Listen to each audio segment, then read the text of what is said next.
Hi, I'm Dan Hardy, former Cage Warriors champion and UFC fighter, and on July 27th we're going to be celebrating 15 years of Cage Warriors events, the proving ground for some of the best fighters in the world.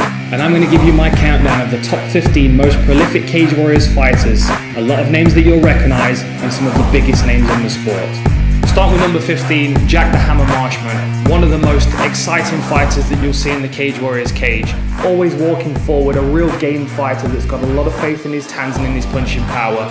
Jack Marshman was the first Welsh fighter to sign a UFC contract, so obviously there was a lot of hype around him as he stepped into the UFC for the first time.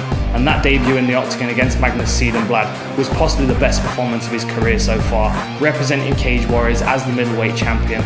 He stepped into the octagon and he really did a number on one of the best middleweights in the division at the moment. So Marshman stepped in there, got the TKO finish in the second round, and was able to steal some of that momentum from him. Number 14, Arnold Almighty Allen, a new signing to the UFC who's looked amazing since he stepped in the octagon, but his Cage Warriors fights were really what set his career up. He joined Cage Warriors in 2013 at Cage Warriors 56. He stopped his first two opponents by submission, a rear naked choke and a triangle, and then he went on to fight twice for Cage Warriors in Jordan. Both fights he won by TKO. Allen is one of those kind of fighters that because he's such a good athlete, anything you teach him he can pick up. And in fights where he finds himself at a slight disadvantage technically, he can make up for it with heart. He doesn't mind taking a shot and getting into a bit of a scrap, and he can often overwhelm his opponents with pure tenacity. Number 13, Rosie Sexton, one of the most intelligent fighters that we've ever seen in the Cage Warriors cage. She's as intelligent as she is aggressive in her fights. Her only loss in the Cage Warriors cage is to JOANNE, the UFC strawweight champion. She's got a very impressive record with some really impressive wins, and she has been a pioneer for European mixed martial arts, particularly for the women's weight classes.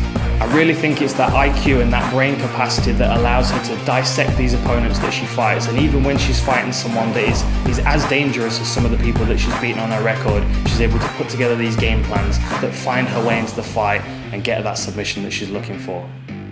Number 12 on the list, Neil Two-Tap SEERY, made his Cage Warriors debut at Cage Warriors 44 in Kentish Town, and from that point onwards, he kept racking up the wins until he got the Cage Warriors flyweight title. Neil SEERY is one of those fighters that he just improves from one fight to the next. My favourite Neil SEERY moment in Cage Warriors was against Paul Marin in Glasgow. It was a beautiful body kick. Being a southpaw, fighting an orthodox fighter, that body kick was open. He landed it clean, and you could see Marin backing up to the fence as he was trying to get air into his lungs. And obviously Neil SEERY chased him down and got the fight by TKO finish. Number 11, Jack the Joker Hermansson, an exciting middleweight fighter who got the Cage Warriors title before he stepped over into the UFC. The Joker's best Cage Warriors moment by far was his last title defense against Alan Carlos, in which he pushed him back to the cage wall consistently throughout the fight until that last 15 seconds where he had him cornered and he just started to unleash a barrage of punches, and a right hook landed and dropped his opponent right against the fence. It was a real statement performance which propelled him on towards the UFC. Number 10, Joanne Calderwood, a world Muay Thai champion that crossed over to mixed martial arts and was as prolific in mixed martial arts as she was in the Muay Thai ring. She only had one appearance in the Cage Warriors cage, that was back at Cage Warriors 53, and it wasn't even a full round of fighting. She got the TKO in the first round, but it was in Glasgow, Scotland, her hometown, in front of her hometown crowd. It was a real special night for her. Now she's gone on to the UFC, she's looked just as dangerous with her striking as ever, picked up a 3-2 record so far, and will continue to be a real fan favourite in future fights. Number 9, my old friend Paul Semtex Daley, one of the most devastating punchers I have ever met. I have taken more left hooks from this guy than anybody else in the sport. My favourite memory of Paul on Cage Warriors is his short notice fight against Paul Jenkins. He was due to fight in the main event against Gerald Strabent, who unfortunately got cut in the build up to the fight a few days before. Paul Jenkins, he jumped up to the main event to fight Paul and gave it everything he's got, but unfortunately, succumbed to the big power punches of Paul Daley, as most people do, and it was a great night for Paul, and I fought twice that night, so it was a great night for Rockhouse. Next on the list is number 8, Martin the Hitman Kampmann. This is my generation of Cage Warriors. I remember sharing dressing rooms with this guy and watching him before or after my fights when he was competing. He came into Cage Warriors as a contender for the belt immediately and beat Matt Ewan, who was a beast at Cage Warriors at the time. Everybody respected Matt Ewan and knew how dangerous he was. So when Kampmann came in and got that first round finish and then went on to defend the belt against Damian Riccio, people knew he was on to big things. Obviously he transferred to the UFC and did awesome there as well. a high-level contender, and now a great coach. Number 7, and the biggest fighter on the list, Antonio Bigfoot Silva, a real freakish athlete, but also a Brazilian Jiu-Jitsu black belt with great hands as well. As soon as he crossed over to the world scene, he was immediately doing big things. He put a great record together and stopped some of the biggest names in the sport. My favourite Cage Warriors moment for Bigfoot was when he showed up in Coventry for Cage Warriors Strike Force 4 to contend for the heavyweight title. He was fighting Ruben Villarreal, better known as Warpath, one of the most recognisable faces in old school mixed martial arts, coming out with his face painted and that real Native American vibe that he used to bring in. But when he stepped in to face Bigfoot, it was like nothing he'd ever seen before, and it didn't take Bigfoot long to get the finish and get that gold wrapped around his waist. Number 6 on the list, Irish Joe Duffy. One of the most recognisable names, mainly because of that Cage Warriors debut that he had back in 2010 over Conor McGregor. It took him only 38 seconds to get the finish, and it's still the biggest win on his record. But since then, he's gone from strength to strength. He stepped into pro boxing for a while, but then he got bored of that, switched back to mixed martial arts, and now finds himself in the UFC.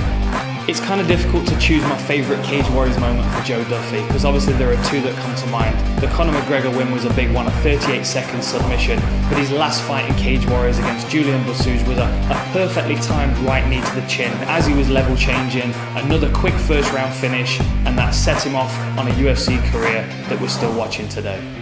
Number 5 on the list, top-ranked middleweight contender GEGARD MOUSASI. Only had one appearance on Cage Warriors against Gregory Bouchlegan, but picked up the Cage Warriors middleweight title in the process.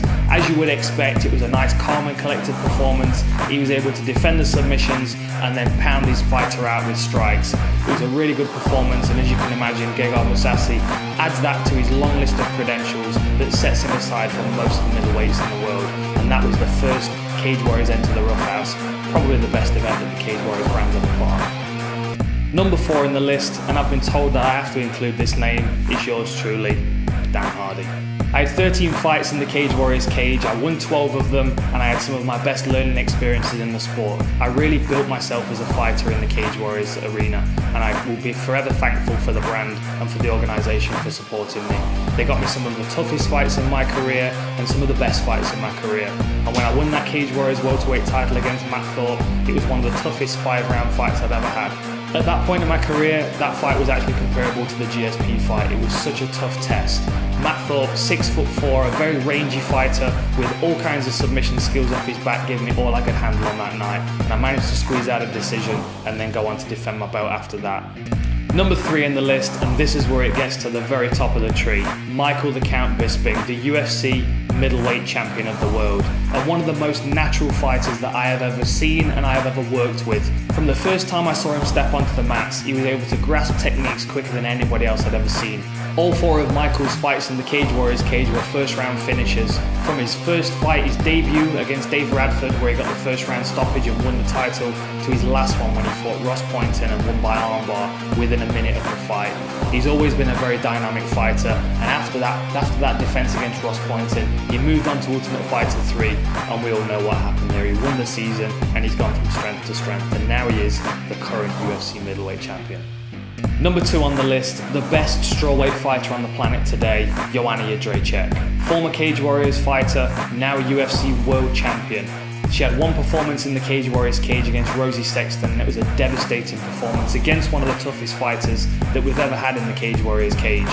She was able to manage the distance, she bullies her opponents around the cage, and she uses a vicious Muay Thai style to dismantle her opponents, using low kicks, chopping knees, chopping elbows, and anything really that can brutalise her opponent and push them back against the fence where she can dominate the fight. JOANNE then, with that one impressive performance, went into the UFC octagon and has gone from strength to strength. She is now the UFC champion, and I think she will be for a long time to come.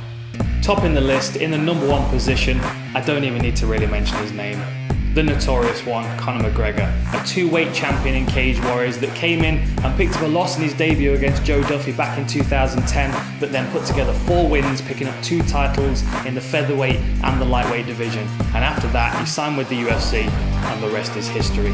It's difficult to pick a defining moment in Conor McGregor's Cage Warriors career, but you have to think that knockout over Bushinger was the one that went viral and the one that really launched him into the UFC. He made a name for himself off that knockout, and in that fight you can start to see that flair that Conor McGregor is known for, that confidence, that brashness and that bravado that draws his opponent in and frustrates them so he can land that devastating left hand. That's exactly what happened on the night. It was a one-punch knockout, a beautiful execution, and that launched him to superstardom.